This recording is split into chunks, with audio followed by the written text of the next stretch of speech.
When mothers and fathers watch our story and they have children out there, can you promise me that you're not going to do anything to that child? 4 in your corner with tough questions tonight. There are nearly 800 registered sex offenders in Lee County alone. Now, the state maintains a database so you'll know exactly, ideally, where these criminals are at all times. But our investigation found that some offenders have been flying under the radar. 4 in your corner investigator Mike Mason has been tracking them down. He joins us now live in the studio with more. Mike. Yeah, it's unnerving to know there are so many sex offenders out there, but to find out that there are so many unaccounted for makes it even worse. Now, sex offenders are supposed to tell you and authorities whenever they move somewhere, but we found men who have raped children wandering around homeless, making it impossible to know where they're staying. More alarming, they tell us authorities are the ones who instructed them to live in the woods right next to large residential communities. Do you consider yourself dangerous? Can you promise us that you're not going to go back out there and hurt another child?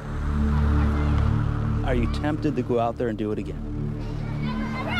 We expect authorities to keep track of each and every sex offender, but my investigation found that doesn't always happen. There are some that they don't learn their lessons. They just keep repeating and repeating. According to the Department of Corrections, there are no transient or homeless sex offenders in Lee County who are currently on probation and require supervision. However, the Lee County Sheriff's Office tells us they are tracking one homeless sex offender. We wanted to track down these sex offenders for ourselves. After all, you deserve to know where they are. We began by looking for 2 men we reported on 4 years ago.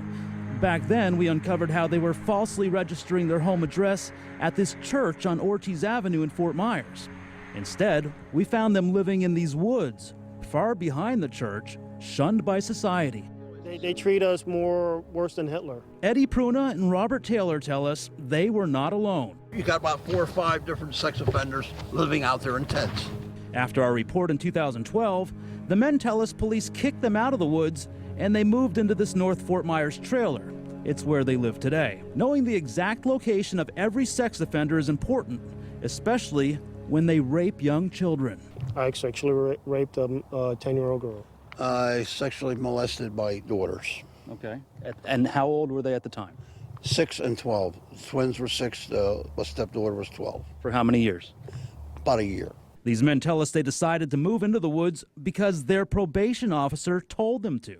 We talked to our probation officer, Tito Nieves at the time, and he says, come at Ortiz behind the Seventh-day Adventist church. In the woods? In the woods. And we stayed there for a year. State officials say that probation officer resigned last year, so they can't tell us what really happened. They do say it's not their policy to tell offenders where to live. There's also a homeless population living in the woods here, just off Veronica Shoemaker Boulevard. This place became the center of controversy a couple of years ago when sex offenders said that the Lee County Sheriff's Office told them to live here. At that point, the city reacted, posting this no trespassing sign, saying that they had to find another place to live. So just to be sure, we began searching the woods in that area. It's right across from Trailhead Park. It's also adjacent to several large apartment complexes. Somebody's here. Our search led us to one homeless man who clearly didn't want us there. How you doing? No, turn it off, point it out the other way and get the hell out. As we searched further, we found this homeless family of 4. Mike Mason. Nice to see you. How are you? Vinny Harris. Nice to see you. Vinny, his wife, their 14-year-old daughter, and an elderly woman have all been living out here since losing their home last year. We've been out here now for half a year, trying to save up money to get a new place. Even though the sheriff's office says there are no sex offenders living in these woods, the Harrises say that's not true. We were warned that there was one. They tell us a DCF worker warned them about a sex offender who moved into the woods last month. They were urged to keep a close eye on their teenage daughter. You really don't know who's sneaking in here during the night. The chilling news also putting nearby residents on edge. Put them in jail. They're sex offenders. Even if they've done their time? Yes. Some feel these men can never be trusted. Are you guys dangerous? Nah, I don't think so. I'm no more dangerous than a dog. More dangerous than But Tiffany's father isn't laughing. Protection.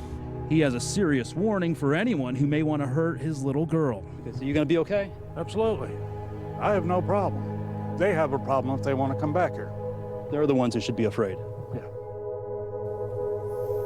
We reached out to DCF to find out which sex offender may be living in the woods. They just haven't gotten back to us yet. According to Fort Myers police, some offenders told them the Lee County Sheriff's Office did tell them to live in the woods. So we contacted the Sheriff's Office about this, but they won't tell us anything, saying the person who would know the answer retired from their sexual predator unit last month. So we're not getting a lot of answers from officials right now. I'm sure a lot of parents are watching right now and seeing, you know, these guys just say this so casually. It's probably very alarming. What would you say? You were out there, you met these people face to face. What would you say to parents watching right now? What's the bottom line? What do they need to know? Just make sure your kid is not out there alone. Make sure that they have somebody who's watching out for them. And you can go to FDLE's website to check out the addresses of these offenders. But what we're finding is that a lot of them are not current on their addresses, and that's why we're continuing to follow this, and we'll always have more information for you online as well. Got to keep your eyes on your kids. Well, we want to make that clear. We want to be able to empower you with as much information as possible to protect your family. You're going to find that link, that FDLE